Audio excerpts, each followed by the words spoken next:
In this video, I'm going to break down episode 23 and the trailer for episode 24, the final episode of The Walking Dead. And either tomorrow or the next day, I'm going to have a finale fate prediction video as well, so look out for that. And of course, make sure you're subscribed. This episode starts with a box of weapons that the characters have used over the years. As each character grabs their weapon, it cuts to a scene showing them use it, but there's one that is a bit different. We see this hand grab the brown stick.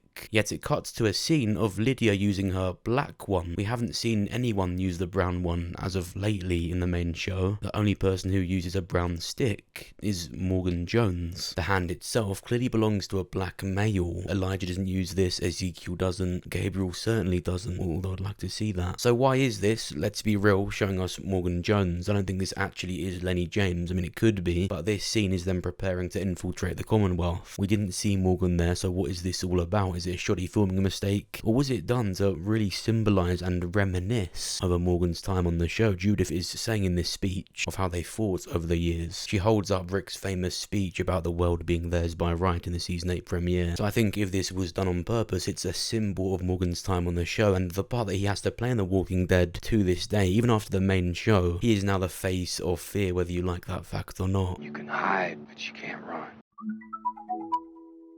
There have been rumours that he returns, and I think Lenny James would be completely up for that. There's no point saying Fear's behind in the timeline so they couldn't do it. They would just do time jumps. Season 8 of Fear would explain that. Fear the Walking Dead moved filming from Texas to Georgia for season 8. The Walking Dead is set in Virginia, but it's filmed in Georgia too. So the fact Fear has moved there essentially as soon as the main show ended is worthy of speculation in itself. And I think if he does briefly appear in the finale, it would be really good for the franchise as a whole. It would be a really good way to get the main show viewers to definitely watch Fear if they don't already. So it would be beneficial even if you're not too keen on Fear. I enjoyed the first half of season 7, but with the second half, not so much. But I think the thing is with Fear, it's like an energy drink. It's crappy, but I like it. I could sit here all day and talk about how much they've wrecked the shite out of a few things in the show. It's in the state that it's in. It's exciting, why not? So the big thing in this episode is Judith gets shot in the Commonwealth ambush. Do I think she's gonna die from that? No. I mean, what I'm about to say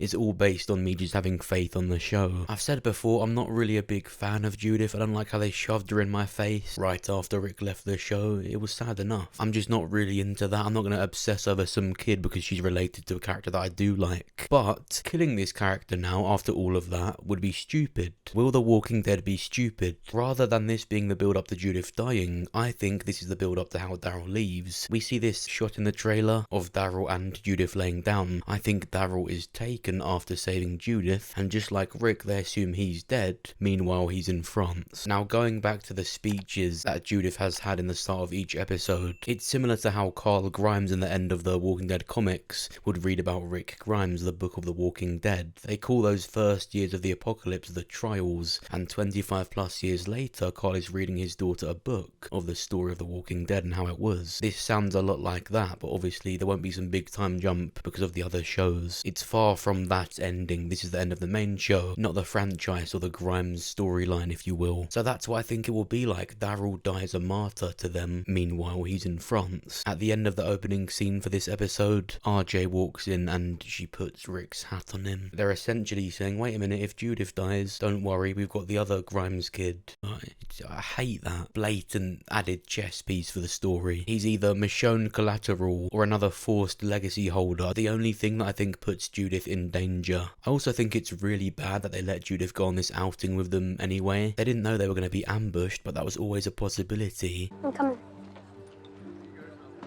No. Alright. You stay right with me.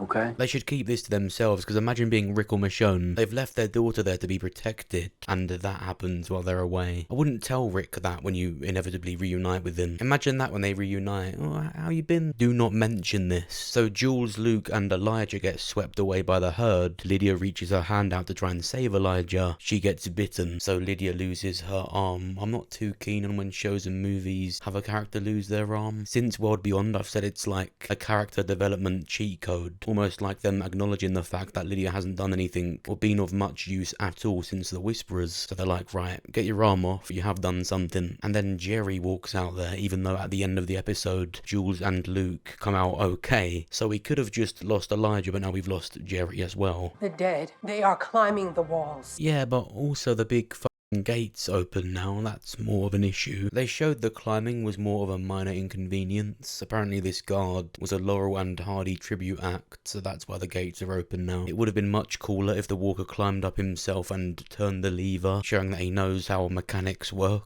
But I guess that might have been a bit too far. This scene was really cool too. I like how this scene was centered around Negan's reaction. But I think if anything, this was the tip of the iceberg. I feel like those real reactions to a walker being completely different will come when they start showing that France variant. Let's look at the trailer. Here we see Commonwealth citizens trapped outside of a gate that Pamela has clearly ordered to be shut, because that's what she's doing in this episode. She's locking off a certain section of the Commonwealth to keep herself safe. And we see the herd arrive that, remember, have these more capable walker variants inside. The main thing we see is Daryl taking Judith to an infirmary to get her help, and Aaron along with the other characters facing the herd and fighting for the Commonwealth. Even in the scenes where Daryl is trying to save Judith, there's still a lot of focus on the walkers. I think another thing they will do to set up the other shows, there's a big chance they show the third variant. It's essentially the ultimate walker. What better way to end the main show? I mean, seeing this more capable variant in episode 23 again. In episode 19 it was a bit more damaging, but in this one it made me realise that really the three walker variants that we know of are almost like three different stages of evolval, like Pokemon. The slow dumb ones that we've had for years on the main show, then the more capable ones that we saw in season 1 and recently in the main show again, well, they can do a bit more. They can pick things up, they can climb, they can remember things from before. But that one we saw in France in the end credit scene for World Beyond was a literal monster. It was faster, stronger. This woman came back immediately. So if we look at the three different variants that we know of as three different stages, why would at the end of the main show, the biggest one, the one that started all of it, not show the final version of the walker? If World Beyond had that end credit scene, what do you think the main show will have? Overall, it was a good episode. I'm not sure why on the trailers they keep saying epic journey comes to an end. It's not when Daryl's going to France and Ricky's still alive and is yet to return in his series. But what do you think? What do you think will happen in the finale? Who do you think will die? And how do you think it will end? Let me know what you think down below. Like the video if you enjoyed it, subscribe if you're new. Thank you for watching, and I'll see you soon.